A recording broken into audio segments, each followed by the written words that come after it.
Le franc congolais gagne du terrain face au dollar américain. C'est l'actualité qui défraye la chronique sur le plan économique en République démocratique du Congo. Mesdames et messieurs, bonjour. De partout où vous nous trouvez, nous vous revenons pour le Condé Magazine Économie et Sociale. Comme vous le savez, nous ne dérogeons pas à la règle pour vous servir. C'est notre devoir, vous apporter la bonne information. C'est ce qui nous préoccupe le mieux et nous en faisons notre travail de tous les jours, notre quotidien. C'est de vous servir, comme nous venons de le dire dans notre prologue. Le franc congolais continue à faire baisser les dollars parce que le dollar américain perd du terrain. La RDC utilise le franc congolais et les dollars dans son économie. La question qu'on se pose à ces jours, cette baisse du dollar, est-ce que signifie une avancée économique ici en République démocratique du Congo? C'est la plus grande question qu'on se pose suite à la baisse du dollar américain face au franc congolais. Est-ce une avancée de l'économie congolaise? Pour développer cette unique question, nous recevons un expert en la matière. Son nom, c'est Monsieur Benjamin Kongolo. Il est enseignant des universités, chercheur en économie monétaire, financière et internationale. Monsieur Kongolo, bienvenue une fois de plus dans ce magazine. Merci en tout cas pour cette invitation. Et c'est pour moi vraiment un honneur de partager votre plateau afin que nous puissions réfléchir sur les questions économiques du pays. Ça a toujours été un rôle plaisir de vous avoir sur nos plateaux parce que ce n'est pas une première. Chaque fois que nous changeons d'adresse, c'est notre métier malheureusement et nous sommes ça et là. Vous nous faites toujours l'honneur d'être là et de répondre à nos invitations et nous en sommes sincèrement reconnaissants et nous vous disons merci pour cela. En tout cas, moi également, c'est un plaisir pour moi. C'est du moment où vous m'invitez, ça prouve à suffisance que j'ai contribué un peu à la connaissance de ceux qui nous suivent. Donc, nous sommes un peu importants par rapport à cela. Donc, pour moi, c'est aussi un honneur de participer à vos émissions souvent. Comme vous avez dit, ce n'est pas la première fois. Ouais. Donc, ce n'est pas non plus la dernière fois que je sois aujourd'hui devant vous. D'accord. Alors, nous allons parler de ce qui se passe actuellement en République démocratique du Congo. Toutes les questions monétaires, comme on a dit dans notre introduction lorsque nous donnions votre profil, c'est ce qui est votre denrée de tous les jours. Vous dormez, vous vous réveillez avec toutes les questions ayant trait à la monnaie, parce que c'est votre domaine de prédilection. Mais pour ceux qui ont eu l'occasion de nous retrouver pour la première fois, nous n'allons pas directement chuter ou tomber comme une coupe de cheveux dans la soupe. Les dollars américains en RDC. Pourquoi la RDC ne produit pas les dollars? Il produit les francs congolais. Mais qu'est-ce qui se passe? Comment la RDC est arrivée à utiliser les francs congolais dans son économie? D'abord, en fait, utiliser une monnaie étrangère, à l'occurrence les dollars américains dans notre économie, n'est pas un péché. En fait, nous avons décidé, la RDC a décidé d'avoir des réserves de change en devises. En fait, aujourd'hui, les dollars a pris plus de la place à la monnaie nationale compte tenu de la dépréciation de la monnaie nationale. Si nous reculons un peu vers les années 90, nous avons connu vraiment une certaine dépréciation monétaire qui n'avait pas épargné une seule personne. Donc, tous nous avons souffert. Alors, pour se protéger contre la perte du pouvoir d'achat, la population n'avait qu'une seule solution. La solution, c'était dollariser tout ce qu'ils avaient. D'où la dollarisation. En fait, l'utilisation de la dollar, c'est aggravé suite à cette dépréciation. Bien que la situation a essayé un peu de s'améliorer depuis le 2000 jusqu'à aujourd'hui, mais en fait, cette dollarisation est restée mentale à la population. Nous savons toujours que notre monnaie peut perdre la valeur du jour au lendemain. D'où, pour se protéger contre ces pertes de pouvoir d'achat, la population a toujours décidé d'épargner en dollars pour ne pas perdre la valeur de leur monnaie. Nous assistons à ce qu'on appelle en économie effet mémoire. Effet mémoire, donc l'effet mémoire reste stable. Effectivement. On a toujours peur que du jour au lendemain ça barde. On fait recours à une monnaie étrangère pour se protéger. Et effectivement, donc la population a peur de perdre son pouvoir d'achat. Alors, sur ce, elle ne peut que se réfugier. D'où le seul refuge qui lui a été favorable, c'était la dollarisation. La dollarisation. C'est ce qui montre à suffisance pourquoi la dollarisation est devenue maître dans toute une transaction actuellement. Parce que le dollar se présente comme une monnaie refuge. Comme une monnaie refuge qui est une monnaie stable. Face au dollar, face au franc congolais. Face au franc congolais. Alors, on va directement entrer dans le vif du sujet. Aujourd'hui, on se retrouve dans une situation un peu inverse. Depuis un certain temps, il s'observe une baisse vertigineuse du dollar américain qui perd de plus en plus le terrain face au franc congolais. Nous venions de 28 000 francs pour 2800 pour un dollar. Actuellement, nous tendons vers 2300, 2380. Et selon vous, qu'est-ce qui justifie cette baisse du dollar? Ça, c'est la question que je suis tenté de vous poser. Mais j'ai l'impression que je suis allé un peu vite en besogne. Je pense que vous pouvez répondre à ça et puis on va se rattraper après. En fait, d'abord, nous jetterons des fleurs, s'il faut commencer par là, nous jetons des fleurs aux autorités parce que vous savez, c'est la première fois que depuis que les francs congolais existent, depuis la mise en circulation des francs congolais en 1998, c'est pour la première fois que la monnaie nationale congolaise a gagné du terrain face au dollar. Donc aujourd'hui, actuellement, nous sommes à 15% d'appréciation. À une époque donnée, compte tenu de cette dépréciation répétitive, moi, j'ai écrit un article pour parler de l'irréversibilité du taux d'échange. Donc, parce que au regard de la situation de l'économie congolaise, je me suis rendu compte qu'aucun jour, la monnaie nationale congolaise pouvait gagner du terrain face au dollar. Mais aujourd'hui, nous remarquons que le franc congolais s'est apprécié face au dollar autour de 15%. Donc, par rapport à cela, je ne peux que jeter des fleurs aux autorités, les décideurs des politiques économiques qui, à travers leurs politiques économiques, ont pu au moins pour la première fois changer cette tendance que nous avons face à la monnaie nationale. Mais qu'à cela ne tienne, une chose, comme tout le monde se pose cette question, comment les autorités ont fait? C'est là que je veux arriver, monsieur Kongolo.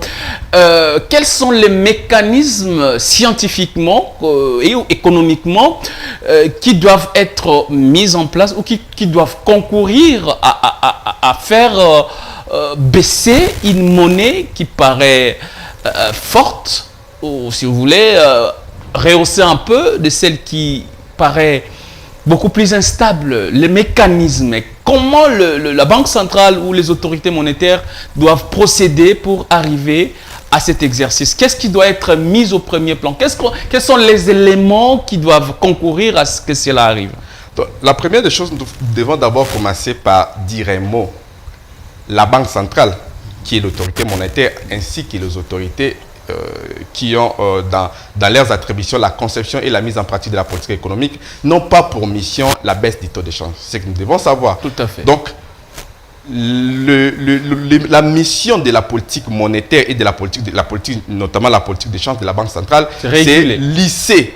Lisser, en fait, c'est dans le sens de stabiliser les taux d'échange. En fait, les législateurs, à travers la loi portant organisation et fonctionnement de la Banque centrale, parlent de lissage. C'est-à-dire que la mission de la Banque centrale du Congo, c'est stabiliser les taux d'échange et non baisser les taux d'échange. Car, théoriquement, si on se réfère à la théorie économique, la hausse, tout comme la baisse des taux d'échange, a des effets néfastes sur l'économie. D'où l'autorité a pour mission de stabiliser les taux d'échange. Maintenant, aujourd'hui, on se rend compte que les taux d'échange baissent. En fait, ça baisse, nous sommes déjà à 15% de cette appréciation de la monnaie nationale.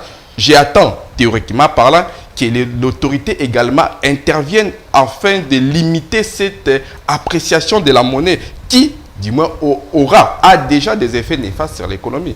En fait, gloire à Dieu qu'hier, j'ai remarqué que l'autorité a agi d'une manière indirecte en modifiant son taux directeur qui est passé de 25% à c'est 15% aujourd'hui.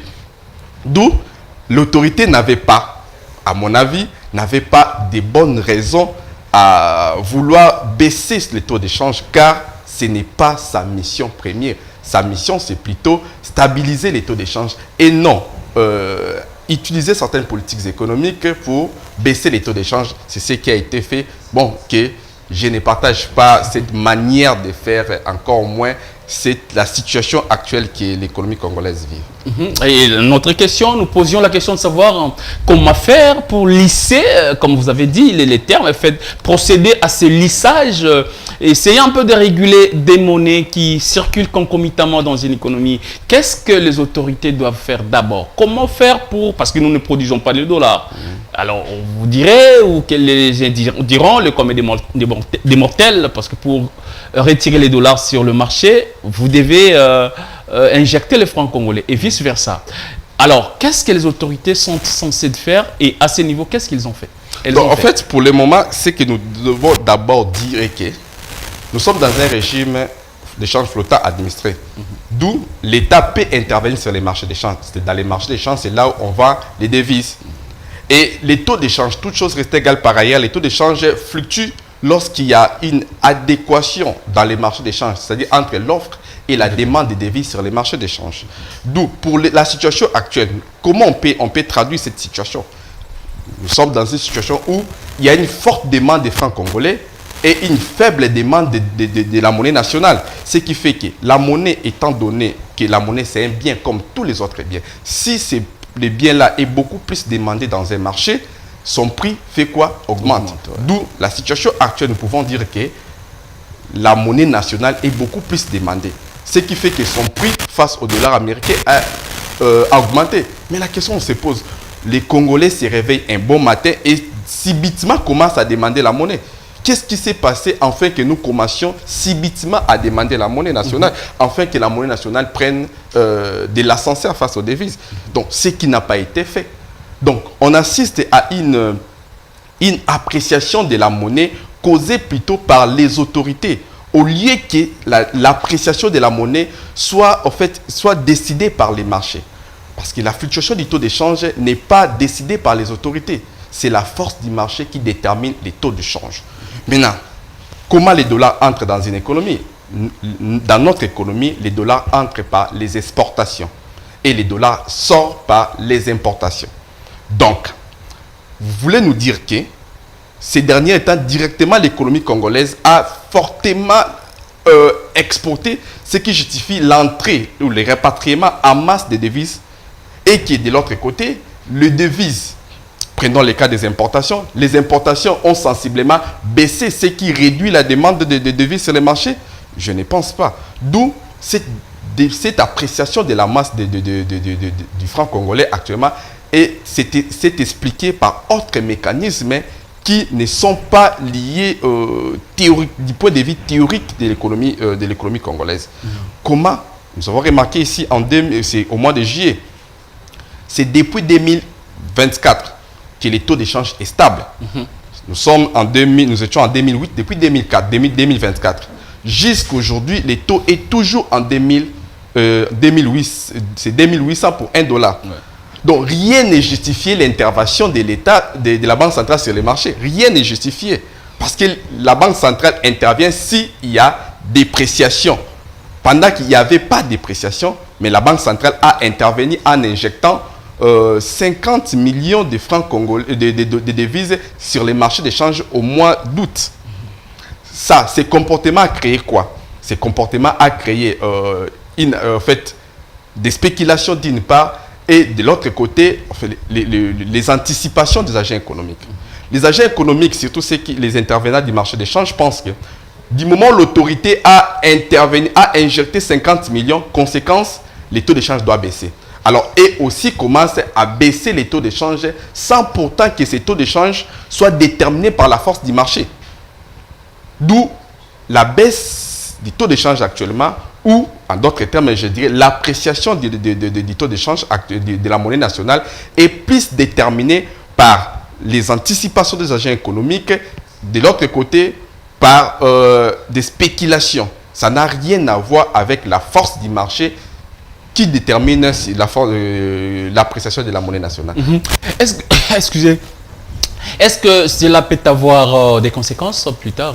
Effectivement, en fait, nous sommes en 2000. Je vois, c'était à l'époque du président Mobutu. Le président Mosé Laurent Désiré Kabila voulait aussi combattre les dollars. Mais la manière dont le président de l'époque avait utilisé n'était pas une bonne manière.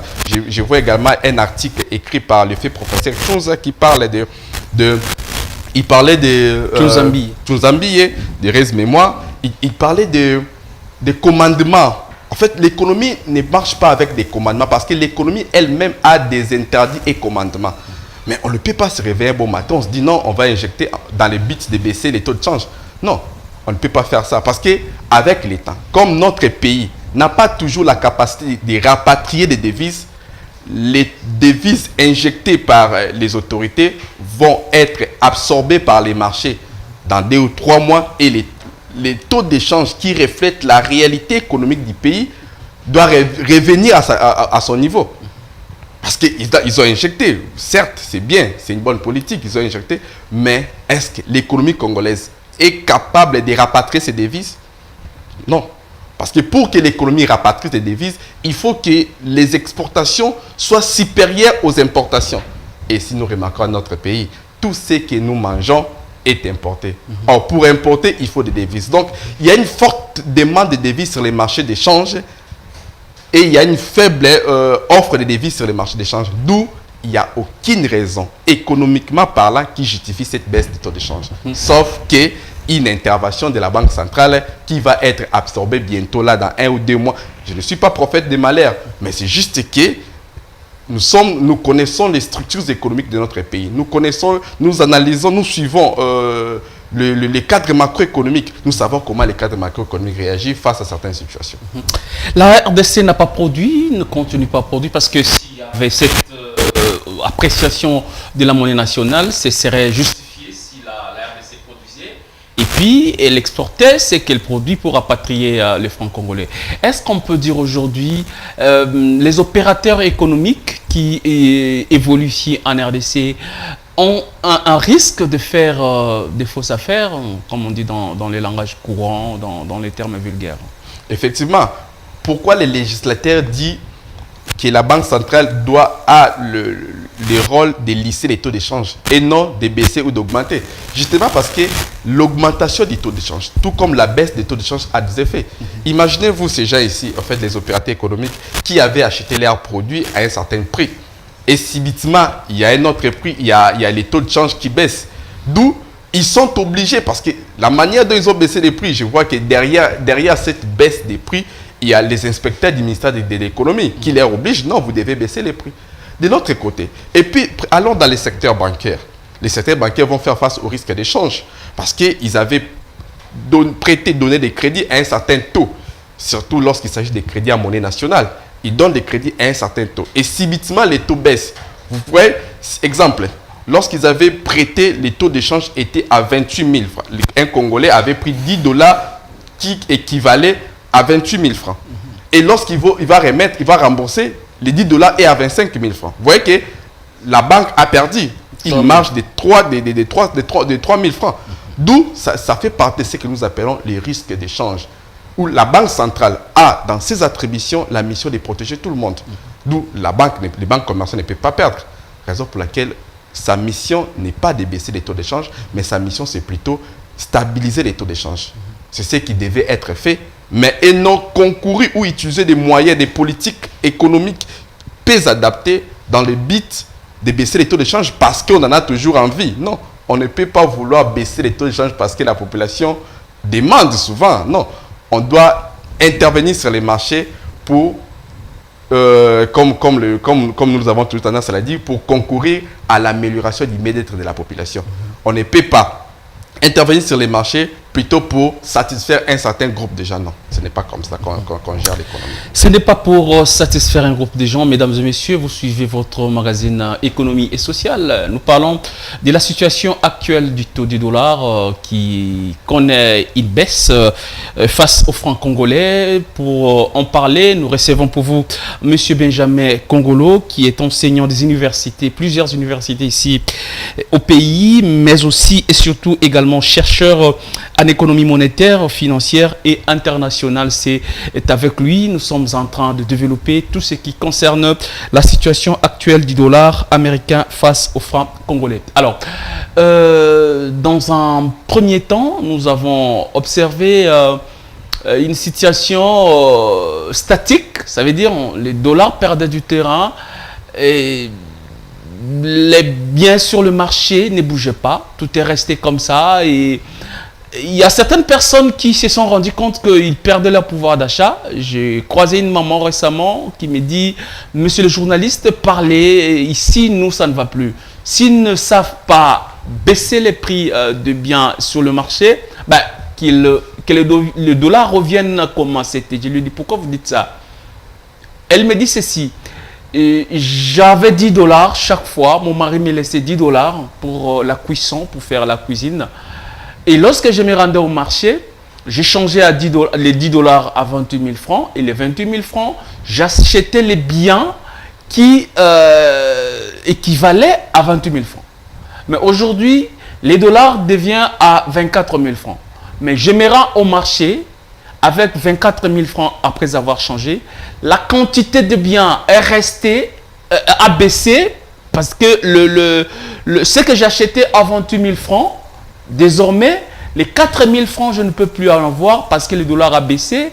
J'ai maintenant 24 000 francs au lieu de 28 000 francs. Donc, la quantité a baissé. Et nous demandons à ce que la dame, elle, qui demande à ce que, voilà, si ça pourrait être possible, qu'on ramène les dollars à 28 000 comme ça, elle va avoir la quantité de biens à 28 000 francs que actuellement d'avoir 24 000 francs malgré les dollars abaissés. De manière terre à terre, les mamans qui ne maîtrisent pas assez comment cela tourne, pensez-vous que cette dame avait raison? En fait, oui, effectivement, la dame a raison. Parce que, comme je l'ai dit tantôt et j'insiste, la baisse, tout comme la hausse du taux d'échange, a des conséquences néfastes sur une économie. Ouais. Donc, raison pour laquelle le juste milieu, c'est stabiliser les taux d'échange. Vous voyez que lorsque les taux d'échange a baissé, moi, j'avais de l'épargne en monnaie étrangère. Donc, peut-être que j'épargnais en monnaie étrangère de manière à ce que, parce que nous savons déjà, nous anticipons chaque jour que la monnaie peut perdre de la valeur à tout moment. Mais subitement, cette fois-ci, ce n'est pas que la monnaie a perdu sa valeur, c'est la monnaie qui a gagné sa valeur. Moi qui avais 10 dollars, que j'ai acheté à 28 000 francs, vous vous rendez compte comment j'ai perdu? Ouais. Je perds sur les terrains parce que j'avais 28 000 francs qui équivalait à 10 dollars. Aujourd'hui, je ne suis plus d'où. Et allez sur les marchés, vous trouverez que seulement quelques biens, les prix de quelques biens qui ont été baissés. Et puis, je parie juste que les prix des biens qui ont été baissés sont des biens réglementés, notamment le pain. Le pain, comme Jonathan nous le montre. Vous savez bel et bien que Gédéon, est-ce qu'on peut voir vous savez bel et bien que les prix de l'État est fixé par l'État. D'où les prix de l'État, les prix du pain peut baisser, les prix du carburant peut baisser, ainsi de suite. Ce sont des biens dont les prix sont réglementés. Mais les autres biens, notamment également les biens produits à l'intérieur, je prends des braises et autres choses, donc ce sont des choses qui n'ont pas baissé. Et nous ne pouvons pas continuer à se taper la poitrine que les dollars a baissé. Non, les dollars ne peuvent pas baisser si elle ne répond pas, si cette baisse, bien entendu, ne répond pas à un besoin de l'économie. Si cette baisse n'améliore pas le bien-être de la population, cette baisse sert à rien du tout. La baisse du taux d'échange doit refléter ou doit améliorer le pouvoir d'achat ou le bien-être de la population. Si cette baisse n'améliore pas le bien-être de la population, ça ne sert à rien. Ça ne sert à rien si le baisse n'en profite pas aux paisibles citoyens. On va repartir là où se trouve notre technicien Gédéon Kairos. On va voir un élément de la situation du marché. Quelques vendeurs et acheteurs ont réagi. Après, nous allons nous retrouver pour continuer sur ce plateau. Gédéon, c'est parti. Dans plusieurs communes de la capitale congolaise, le constat est le même. Le prix du riz, du maïs, de la farine, des sucres, de l'huile végétale et du pain ont connu une réduction appréciable. Au marché central, communément appelé Zando, les sacs de riz de 25 kg se négocient désormais à 51 000 francs congolais contre 65 000 francs il y a quelques semaines. Le 25 litres d'huile végétale, quant à lui, se vend autour des 112 000 francs congolais alors qu'il s'affichait encore à 144 000 francs congolais en septembre dernier. Une bonne nouvelle pour les ménages. Auparavant, ça s'est vendu à 42 000 francs congolais et aujourd'hui, je l'ai acheté à 38 500 francs congolais. On se réjouit de constater qu'il y a baisse des prix sur les marchés. Cette baisse s'inscrit dans le cadre des efforts du gouvernement congolais visant à réduire le coût de la vie. Des mesures pour redonner du pouvoir d'achat aux ménages grâce à la valorisation du franc congolais ont été prises par les ministères de l'économie nationale. Normalement, nous proposions les cartons de poissons salés à 210 000 francs congolais et l'État a exigé la baisse des prix des biens de première nécessité. Cette baisse des prix des biens de première nécessité produit des effets positifs sur les activités commerciales à Kinshasa. Plusieurs vendeurs affirment constater une nette amélioration de la fluidité des ventes et une reprise encourageante de la demande.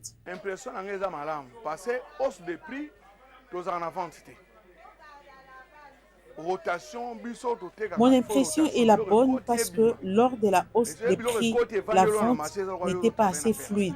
Pour que nous vendions très bien, il faut que la rotation des marchandises se fasse rapidement parce que si la marchandise n'est pas évacuée, c'est comme si vous travaillez dans la perte.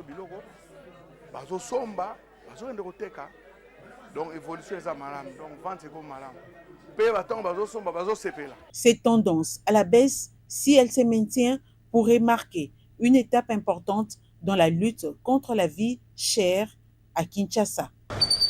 Monsieur Kongolo, votre réaction?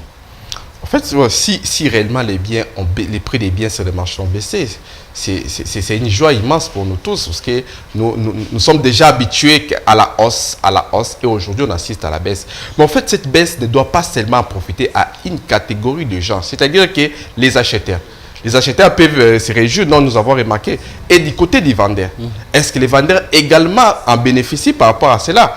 C'est ça la question qu'on doit se poser. Parce que la politique monétaire du gouvernement doit satisfaire le bien-être de la population. La population, là, le bien-être là est des vendeurs et des acheteurs et des importateurs et des consommateurs. Donc tout le monde doit se retrouver par rapport à cela. Si c'est ainsi, mais vous remarquerez qu'il y a que quelques biens dont les prix ont baissé. Et c'est tous les biens en fait que nous parlons aujourd'hui de la déflation? Je ne pense pas. Et jusque-là, on a cité que 3 ou 4 biens dont les prix ont baissé. Et les savons que nous achetons chaque jour, est-ce que les prix du savon a baissé? Je ne pense pas. Est-ce que les prix des surgelés ont baissé? Je ne pense pas. Donc jusqu'à maintenant, nous assistons encore. Nous ne pouvons pas être acceptés, mais nous pouvons non plus refuser tout. Mais nous assistons. Et notre souhait est que les prix réellement baissent, afin que les pouvoirs d'achat de la population soient aussi pour la première fois améliorés. Ce serait une bonne chose.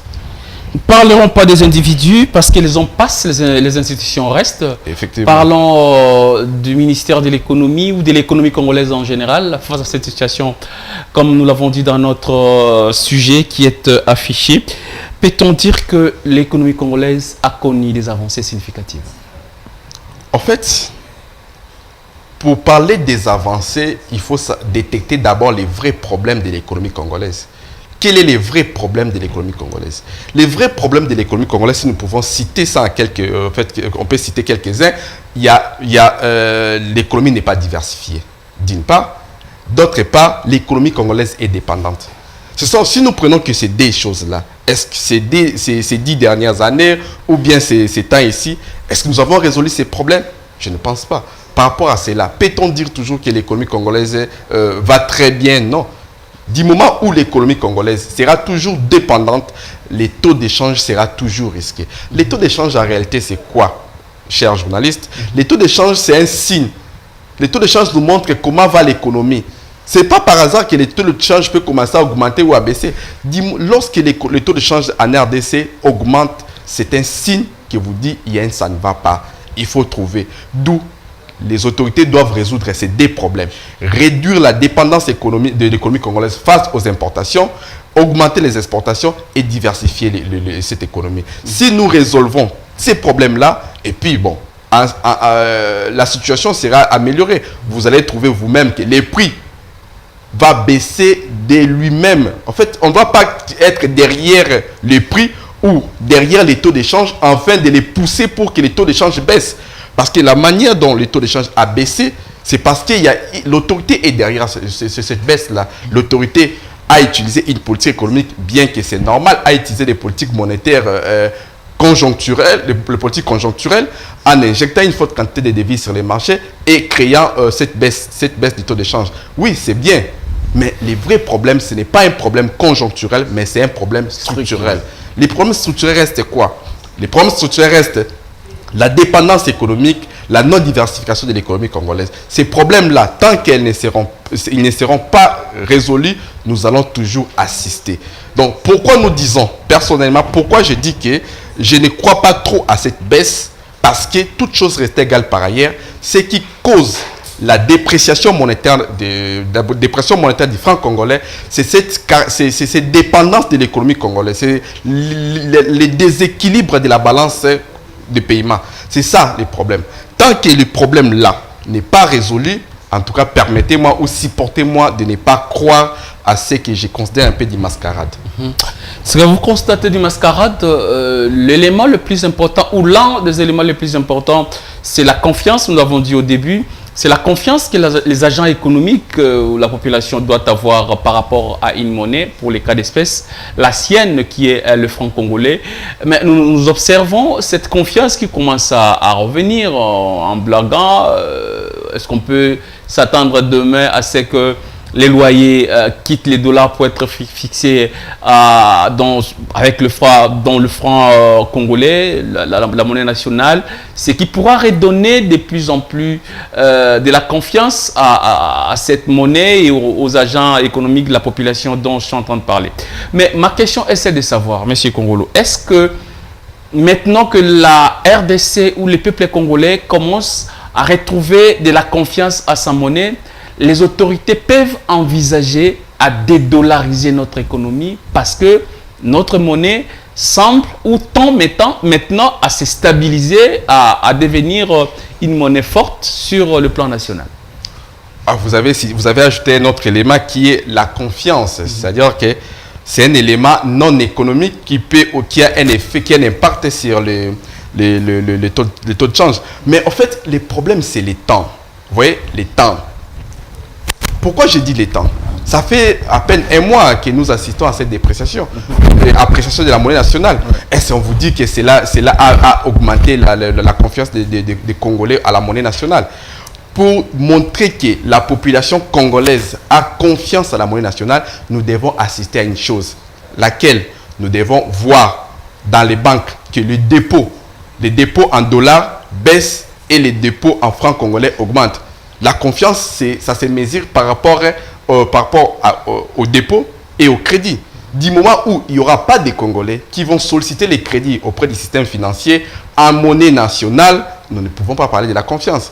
Ça, c'est juste, en fait, je ne peux pas parler que la population a confiance avec une appréciation de quelques semaines. Je ne pense pas. Donc, laissons un peu passer le temps. Dans 3 mois, 4 mois, regardons maintenant le dépôt et les crédits du système bancaire. Si les crédits en monnaie nationale augmentent et les crédits en monnaie étrangère baissent, c'est à ce moment-là que nous pouvons dire que désormais la population congolaise a confiance à la monnaie nationale et sur ce, nous pouvons commencer à la dédollarisation. Dans les cas contraires, laissez-moi toujours d'être sceptique par rapport à cela. Alors, dédollariser ou la dédollarisation est-elle possible ici en RDC? Ou quels sont les éléments, si vous voulez, qui peuvent pousser à un pays à quitter une monnaie refuge, à retrouver sa propre monnaie pour les cas d'espèce, la RDC, quitter les dollars, se concentrer au franc congolais sur son territoire? En fait, la dollarisation est possible. La dédollarisation, pardon, elle est possible. Mais en fait, elle est un peu entravée par certains éléments, surtout la structure économique de la RDC empêche à ce que toute politique visant à dédollariser l'économie soit une réussite. Pourquoi avons-nous besoin des dollars? Ce n'est pas parce que nous aimons ces verts, vous voyez, j'aime les billets là, non, ce n'est pas comme ça. Nous avons toujours besoin de ces dollars. Pourquoi? Parce que nous dépendons. L'économie congolaise dépend à plus de 90%. Tout ce que nous mangeons est importé. Donc, du moment où tous ces biens-là sont importés, nous aurons toujours besoin des devises pour acheter ces biens, ces choses-là. C'est ça le problème.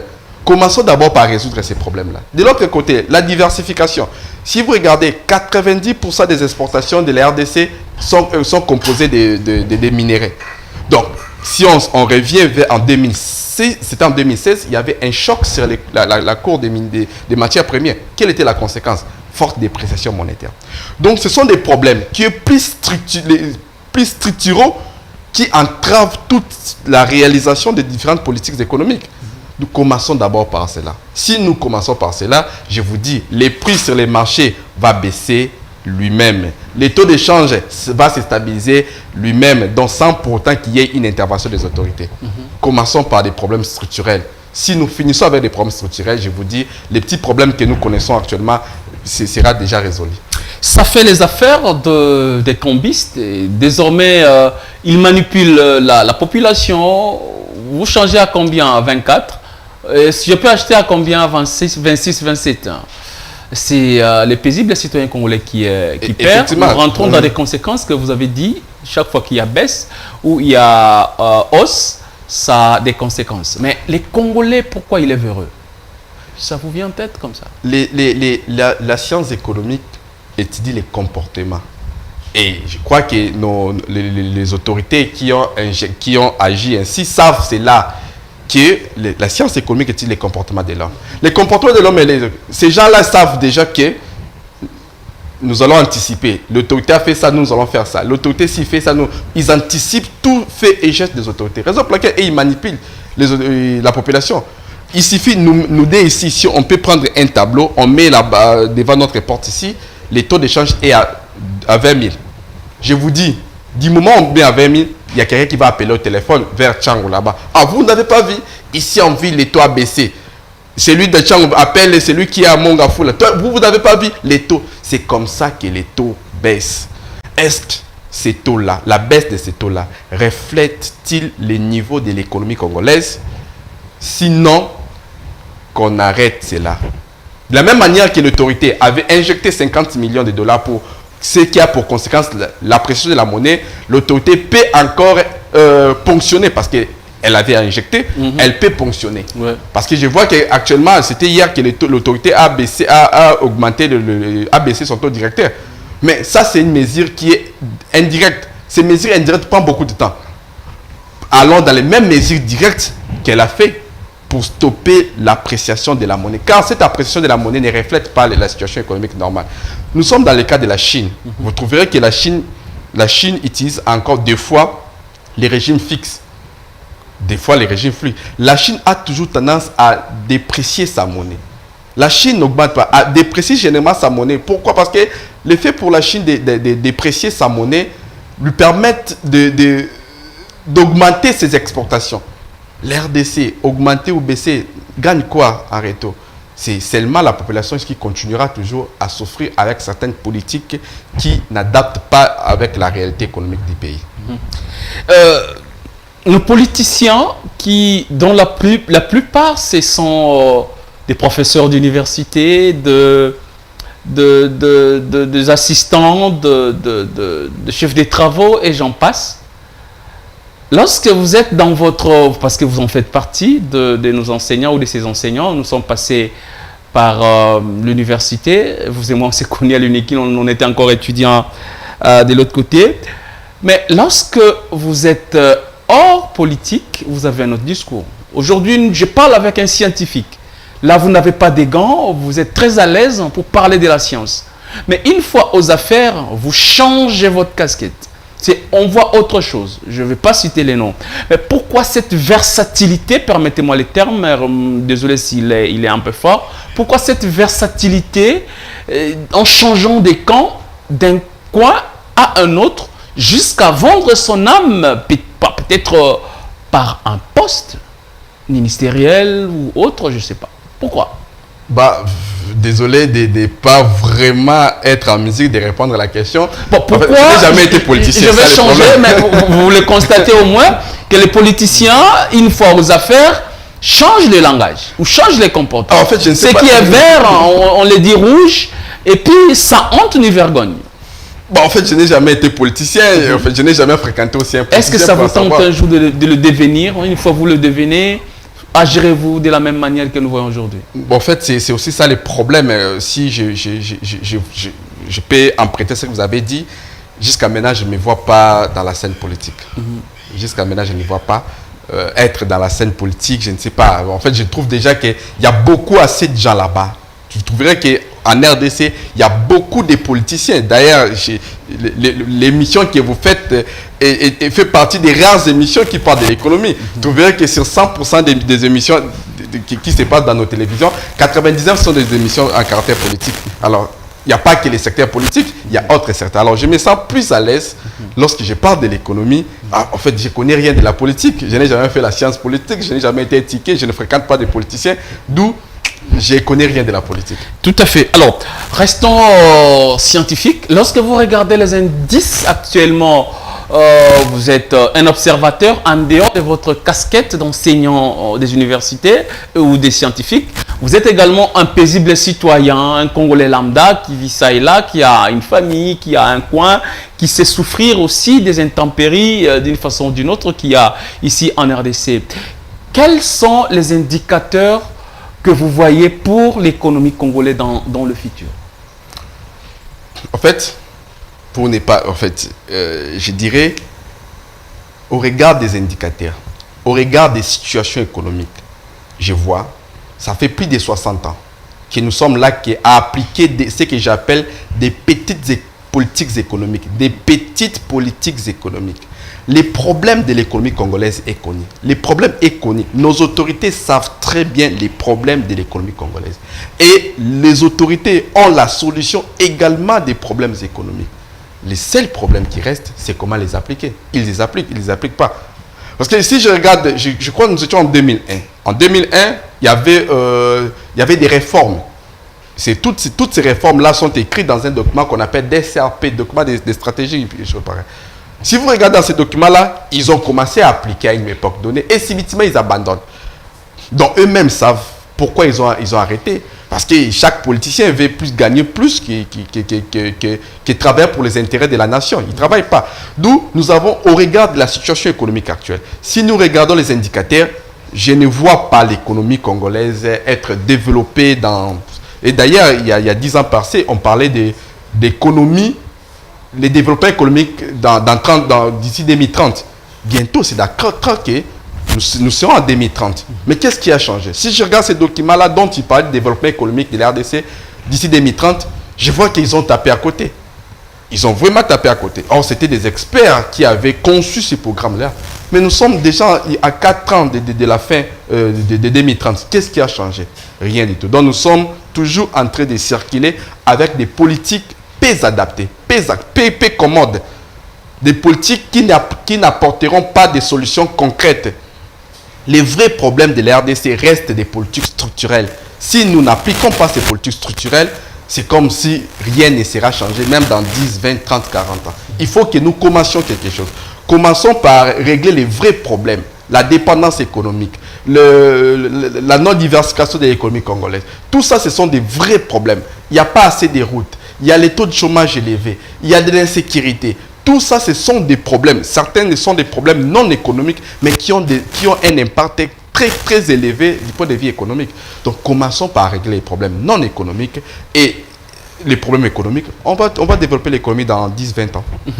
Alors, restons dans l'économie. C'est très difficile de vous avoir compte tenu de votre emploi du temps. Et je me sens très à l'aise. Comme je vous ai dit, je me sens très à l'aise lorsque je suis devant vous. Et nos téléspectateurs nous témoignent cette amitié que vous nous faites. Chaque fois que vous êtes là, ils sont très, très heureux de vos réponses. Et nous profitons pour faire parfois, du coq à l'âne, on va d'un camp à un autre, mais nous restons toujours sur les plans économiques. Alors, sortons un peu de ce qu'on disait, mais restons toujours dans l'économie. Comment jugez-vous ce qui se passe dans nos banques? Il y a vraiment une adéquation par rapport au taux, c'est-à-dire lorsque vous voulez emprunter, il y a un taux très élevé, vous voulez contacter un prêt, on vous dit par exemple, vous devez vous devez rembourser avec 26%, 16%, je ne sais pas, de taux d'intérêt. Mais lorsque vous faites vos dépôts, par exemple, vous épargnez, on vous parle d'1%. Est-ce que l'autorité peut s'y mixer, peut intervenir pour essayer de régulariser ou de réguler ces secteurs, ce qui pourra d'une façon ou d'une autre encourager même la production nationale, parce que les indices qu'au Congo, il n'y a pas là où on peut aller emprunter de l'argent avec les taux pareils. Ça n'encourage pas l'investissement sur le plan national.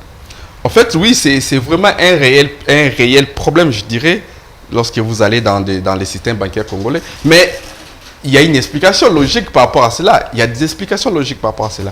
Pourquoi les banques fixent un taux de budget tellement élevé? Il y a plusieurs facteurs par rapport à cela. Je prends le premier facteur.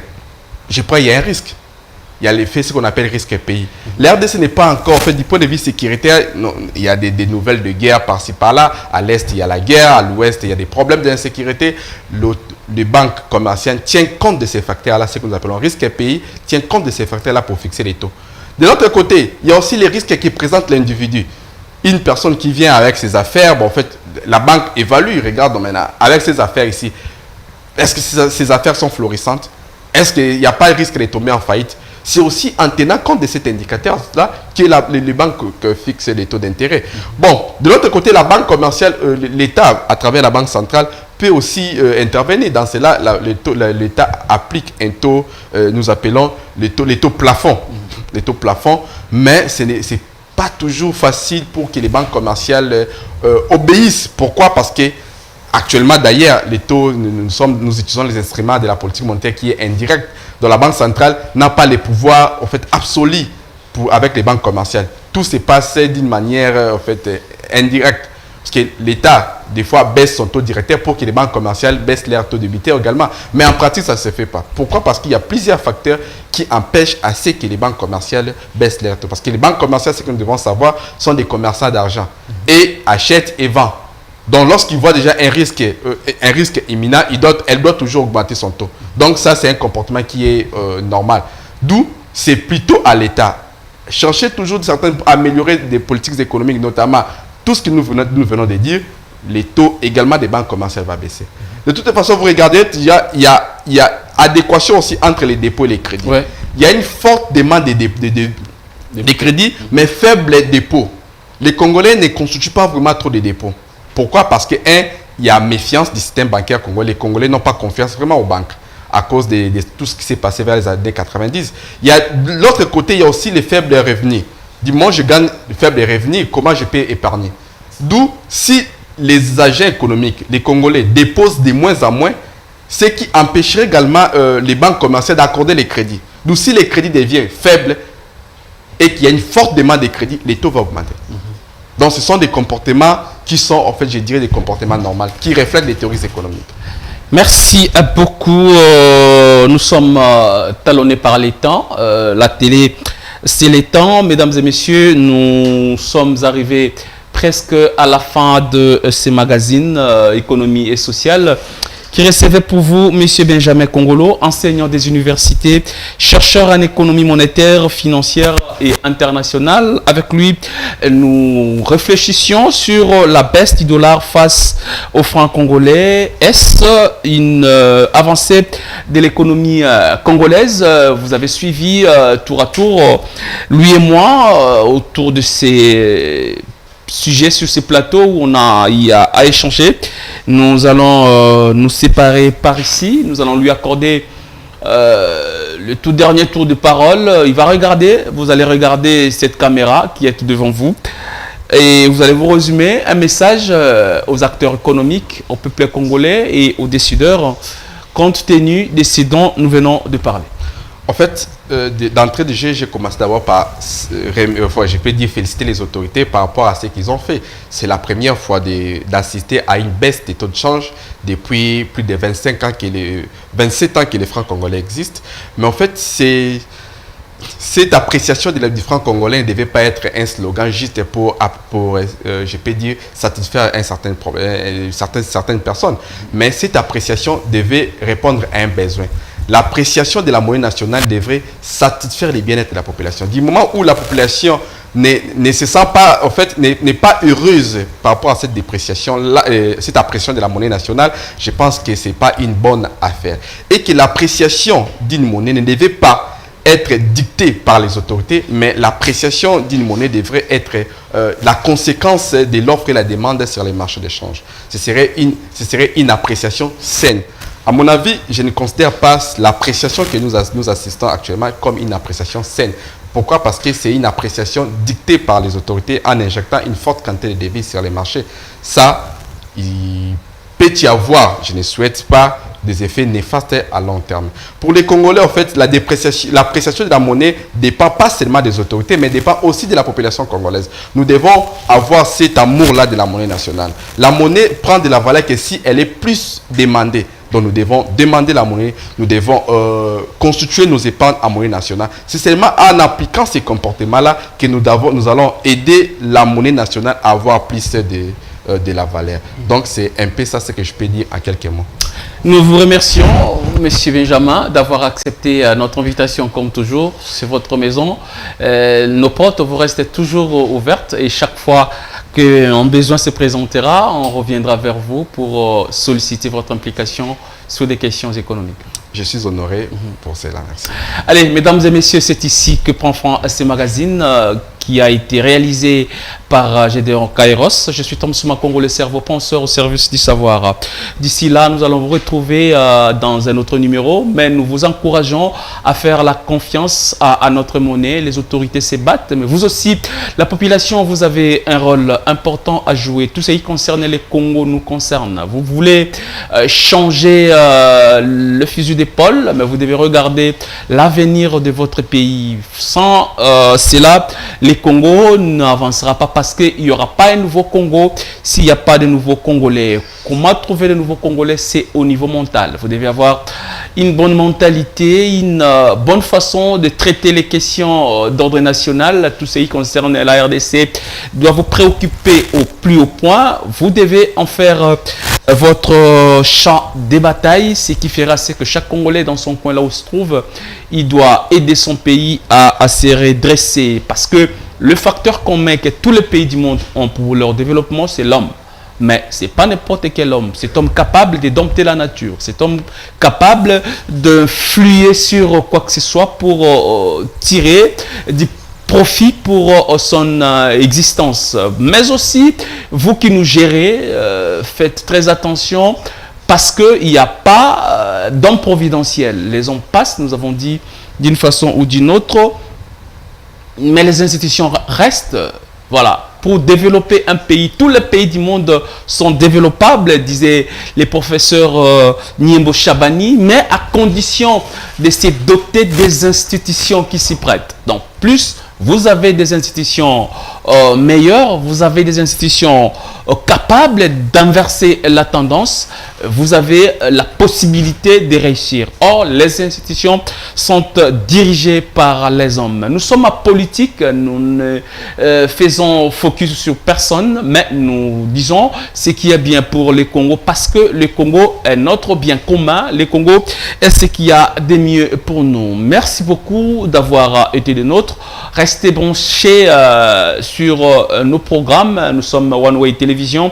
Nous émettons depuis Kinshasa, la capitale de la République démocratique du Congo. Nous allons nous retrouver très prochainement pour un autre numéro de ces magazines économie et sociale. Mais si vous voulez prendre part, vous êtes économiste, vous êtes médecin, vous êtes juriste, vous êtes, je sais pas moi, tout ce que vous voulez, opérateur économique et tout, vous voulez prendre part à cette émission, bah, il y a le numéro qui est affiché au bas de votre poste récepteur. Vous prenez ce numéro, vous nous appelez, nous allons vous recevoir et nous allons vous offrir un beau cadre pour communiquer et faire avancer tout ce que vous faites. Mesdames et messieurs, au revoir.